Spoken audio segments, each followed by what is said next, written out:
And Travis, for all the times you and I talked about linebacker needed an upgrade, or at least me.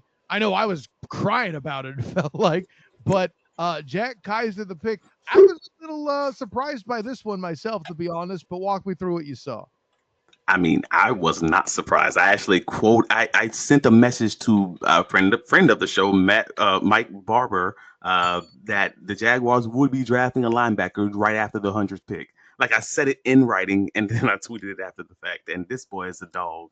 I was Oh, like, you knew they would. Like he jumps over a cut block and that's still amazing. gets the sack. That is ridiculous. Like at this point, that boy must be mixed. I don't know. He got some that athleticism come from somewhere. We need to draft him in the next racial draft. Like, come on, bro, you on this side. That is crazy.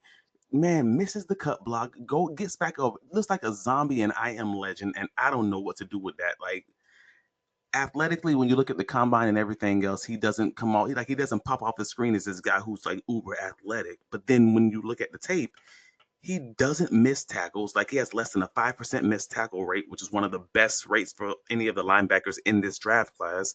He's really good at shedding blocks and actually like run stopping and things of that nature. And the data seems to be all over the place. Honestly, if you're talking about his coverage skills, we were listening to the bootleg football podcast during the draft with Brett Coleman and those guys. They did mention that he was bottom three in coverage in quarterback rating against in coverage. And then I'm like, wait a minute, but I can't find that data anywhere when I'm looking for it now. Uh, Yeah. so I thought that was really interesting because when I looked at his data, it was showing that he had a 49.7, which was his career best passing rating when targeted, which wouldn't be bad. It's just kind of like middle of the pack. So I'm just like, I don't know how to feel about it, but looking at the film, he looked like he was an elite, and I do mean elite, run stopping linebacker. You know, you're talking about your prototypical Mike linebacker, maybe can fill that will spot.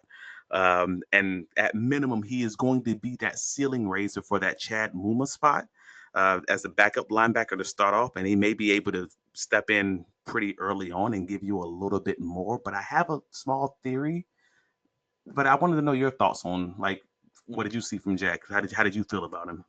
Well, and when we looked at it too, we alluded to this in the reaction thing. First of all, Mhm. I can see why you were impressed by him jumping over that cut block. It's so much so apparently you left Colin Powell on the board there. But with all that being said,